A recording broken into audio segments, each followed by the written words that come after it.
ভাইজান আপনি তো দোকানের ইয়ে না বিক্রি করতেছেন না, তা আপনি কি হিসেবে বিক্রি করতেছেন ভ্যান গাড়িদেরকে? খাবে শত হিসেবে শত কত করে? শত 1000। আচ্ছা আচ্ছা, ধন্যবাদ। আপনার নামটা? হারুন। বাড়ি কোন জায়গায়? কুমিল্লা। আচ্ছা ঠিক আছে ভাইজান, আপনি তো মালটা কিনছেন ঠিক ঠিক কিনা? আপনি কি সুখ সুবিধা পাচ্ছেন ওদের থেকে?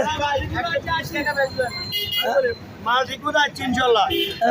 আপনি আপনি কি আপনার মতো পাইছেন ওর থেকে? ইনশাল্লাহ মাল পাবো। তার আগে কোনো দাম বাড়তি নিচ্ছে? না না না, মিডিয়াম দাম নিচ্ছে।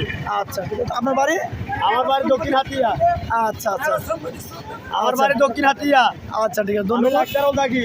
আচ্ছা ঠিক আছে ঠিক আছে, আপনারা সুন্দর করে বেচেন যাতে গ্রাহকের যাতে অসুবিধা না হয়, যাতে যারা পাবলিকে যারা তাল নেবে তাদেরকে একটু যাতে সুখ সুবিধা দেওয়া হোক। সুখ সুবিধা পুলিশের করতে পারি না। না। আচ্ছা আচ্ছা, এখন আর নিবে না, এখন তো আইন তো সবার জন্য আইন হয়ে গেছে। ঠিক আছে, আপনার কথাটা ভালো লাগলো। আচ্ছা ঠিক আছে, ধন্যবাদ।